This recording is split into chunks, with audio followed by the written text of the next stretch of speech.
बहुत बड़े हस्ती जिनके सामने ये शाहरुख, सलमान, आमिर, सारे सुपरस्टार्स जीरो। आप देख रहे होंगे दादा साहेब फाल्के, मराठी मानुस, महाराष्ट्र के मराठी परिवार में पैदा हुआ इंसान दादा साहब फाल्के। जो सर्वश्रेष्ठ अवार्ड मिलता है, सबसे बड़ा अवार्ड मिलता है फिल्म इंडस्ट्री में, वो उन्हीं का होता है। एक दिल से समृद्ध, मूवी के प्रति डेडिकेटेड पर्सन। आप जिनके बारे में जानेंगे, मुझे इतना तो जानकारी नहीं है, मुझे जानकारी लेके ही बोलना है आपके सामने।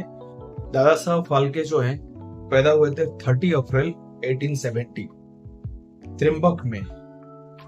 30 अप्रैल 1870 को पैदा हुए थे और 16 फरवरी 1944 को उनका डेथ हुआ था। मतलब इंडिपेंडेंस से पहले उनका डेथ हो चुका था। उनका रियल नेम था धुंडीराज फाल्के, धुंडीराज गोविंद फाल्के। बाद में वो दादा साहब फाल्के के नाम से फेमस हो गए। वो अपने आप में एक फिल्म के डायरेक्टर थे, प्रोड्यूसर थे, स्क्रीन राइटर थे, एडिटर थे, आर्ट डायरेक्टर थे और कॉस्ट्यूम डिजाइनर भी थे, मेकअप आर्टिस्ट भी थे। मतलब एक इंसान में इतने सारे गुण थे, इसलिए वो दादा साहब फाल्के। और इसलिए दादा साहब फाल्के अवार्ड पूरी इंडस्ट्री, हिंदी इंडस्ट्री के जो सबसे बड़े लोग हैं उनसे मिलता है। उनको उनकी इसी अवदान की वजह से, इसी डेडिकेशन की वजह से उनको फादर ऑफ इंडियन सिनेमा बोला गया है। मतलब भारतीय सिनेमा का फादर। आप समझ सकते हो कितना बड़ी उपलब्धि है। और जब तक भारत है तब तक Dada Saheb Phalke father of Indian cinema है। दादा साहब फाल्के चितपावन ब्राह्मण फैमिली में पैदा हुए त्रिम्बक में। दादा साहब फाल्के जो फादर थे उनका नाम है गोविंद सदाशिव फाल्के, जो एक संस्कृत के स्कॉलर थे और हिंदू प्रवचक थे। जो जब पहली मूवी स्टार्ट किया जिसमें हम बोल नहीं पाते थे, only movement without we talk, वो मूवी बनाया। मूवी का नाम था राजा हरिश्चंद्र, जो 1913 में रिलीज हुई। 1912 में शुरुआत हुआ, 1913 में रिलीज हुई। फाल्के जो थे वो अपनी फैमिली चलाने के लिए 1895 में उन्होंने सोचा कि चलो कोई ना, मैं एक स्टूडियो खोलता हूँ। जो गोधरा में स्पेस लेके उन्होंने एक स्टूडियो ओपन किया, जिसके अंदर वो अपनी फैमिली, अपने परिवार को चला सके। बट वक्त में करवट ली, बहुत परेशानी में। 1900 में 19 टाइम प्लेग जो बीमारी है वो चारों तरफ से फैला हुआ था, उसमें वो बचा नहीं पाए। तो सारी चीजें खत्म होने के बाद वो दोबारा वापस बड़ौदा आ गए अपने बिजनेस को रन करने के लिए। गोधरा टू बड़ौदा छोटे छोटे टाउन में रोल करने लगे। तब तक इनकी माइंड चेंज हो चुका था फोटोग्राफर से ड्रामा इंडस्ट्री। 1900 से 1902 तक वो ड्रामा इंडस्ट्री में जुड़े रहे, एक्ट किए। फिर 1902 में उन्होंने गिरिजा जो है उनकी सेकंड वाइफ, उनसे मैरिज की और लाइफ को आगे बढ़ाने के लिए कोशिश करते रहे। आफ्टर मैरिज वो as a photographer archaeology department में ज्वाइन किए। 4 से 5 साल गुजर गया तो उन्होंने 1906 में जॉब को रिजाइन कर दी। फिर वो लोनावला आ गए। लोनावला में 1906 से उन्होंने एक आरजी भंडारकर हैं, उनके साथ उन्होंने पार्टनरशिप में एक प्रिंटिंग प्रेस चालू की। फिर फाल्के जी 1909 में जर्मनी गए, कुछ न्यू मशीन्स के लिए जर्मनी गए। बस एक्टर तो एक्टर है, क्रिएटिव तो क्रिएटिव है। अब उनका मन नहीं लगा, उन्होंने क्या चालू कर दिया, 1911 में सब कुछ छोड़ छाड़ के फिल्म इंडस्ट्री ज्वाइन के लिए सोचा, नाटक इंडस्ट्री ज्वाइन करने के लिए सोचा। बस उसमें वो लग गए 6 साल के लिए। जैसे कहते हैं हर किसी का एक इंस्पिरेशन होता है, हर किसी का एक इंस्पिरेशन होता है और वो इंस्पिरेशन इंसान को आगे बढ़ाता है। तो इनके लाइफ में एक इंस्पिरेशन था 1911 में। 1911 में इन्होंने एक मूवी देखी, फ्रेंच मूवी जीसस के नाम से। उससे वो इतना प्रभावित हुए तो उन्होंने सोचा मैं भी चलो यार मूवी स्टार्ट कर देता हूँ। फिर एक छोटा सा कैमरा लिया, कैंडल लाइट में लेंस लगा के कैसे शूट उस टाइम किया जाता है, काफी सारी चीजें जो लोकल जुगाड़ होता है उसमें करने की कोशिश कि जी 1912 में इतना मेंटली प्रिपेयर्ड हो चुके थे, उन्होंने अपना 12,000 का इंश्योरेंस को 10,000 में बेच के वो उसको लंदन बाय सी विजिट किए और लंदन पहुंचे। लंदन में फाल्के जी 2 महीने रुके, वहां से फिल्म के बारे में समझे, सीखे, कुछ मशीनरी खरीदे।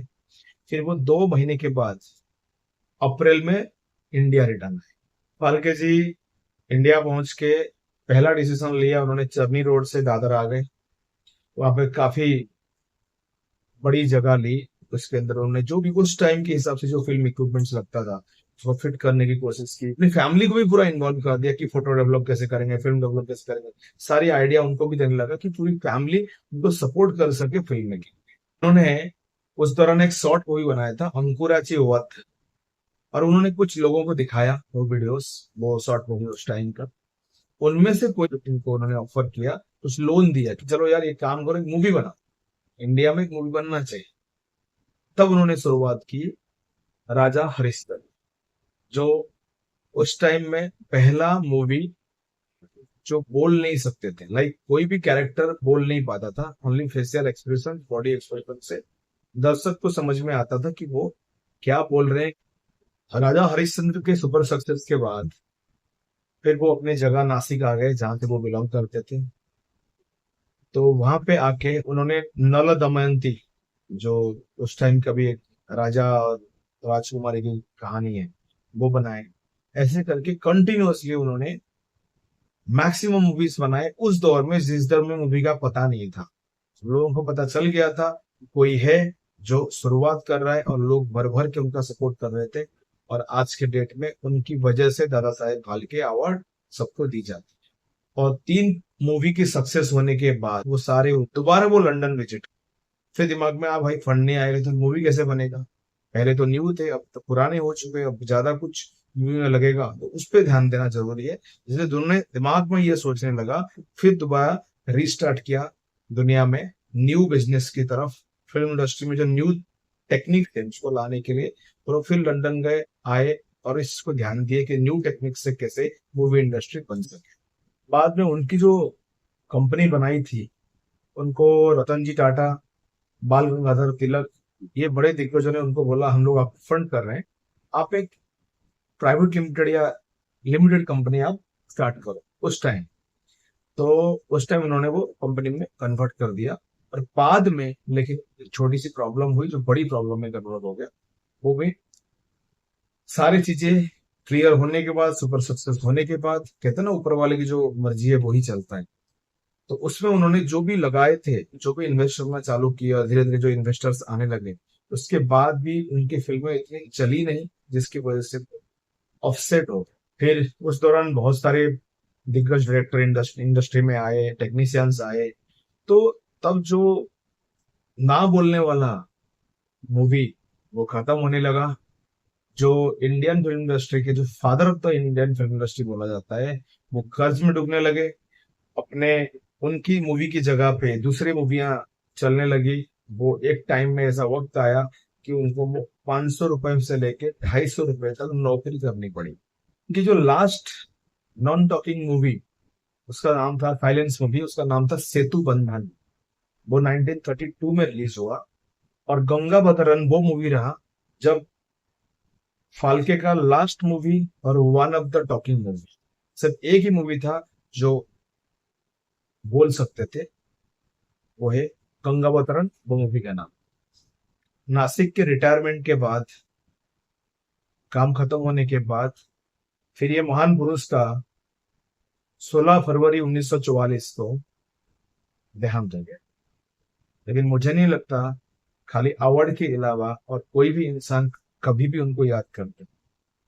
इस महान पुरुष को हमें नमन करना चाहिए। मैं आगे भी सीरीज बनाऊंगा दादा साहब फाल्के के ऊपर, बट मैं यही कहूंगा, जिन लोगों ने आपके लिए कुछ करके गए हैं ना, उनको सदा सर्वदा याद रखो।